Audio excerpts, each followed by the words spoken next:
खबर शामिल करते हैं कराची से। डिस्ट्रिक्ट सेंट्रल अफसरान वाला की हिदायत पर एसएसपी जिशान सद्दीकी साहब की हिदायत पर एनकेआई पुलिस की स्नैक चेकिंग जारी। मजीद जानते हैं एजाज अहमद खान की इस रिपोर्ट में। जी एजाज अहमद खान, तफसीलात से आगाह कीजिएगा।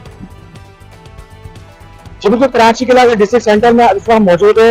एसएसपी सेंट्रल जिशान शफी सिद्दीकी की हिदायत के मुताबिक SHO new present district Nawaz गुंतर की हिदायत सुपरविजन की हिदायत पर यहाँ पर एएसआई अजहर जदी साहब मौजूदगी सरबराही में यहाँ पर स्नैप चेकिंग जारी है और यहाँ पर लोगों को रोका जा रहा है क्योंकि ईद की आमद कुर्बा की आमद करीब हो चुकी है और यहाँ पर स्नैप चेकिंग जारी है क्योंकि स्टेट क्राइम में इजाफा किया है। हम जानते हैं इनके जबानी ये क्या कहना चाहते हैं।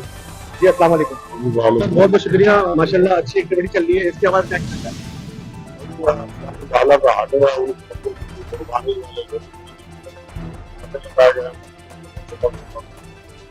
कुर्बानी लेने के लिए आ रहे हैं मुझसे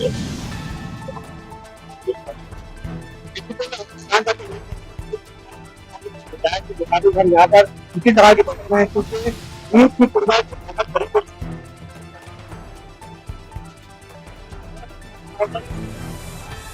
जारी है। कैमरामैन टीम के साथ सिटी न्यूज़ कराची।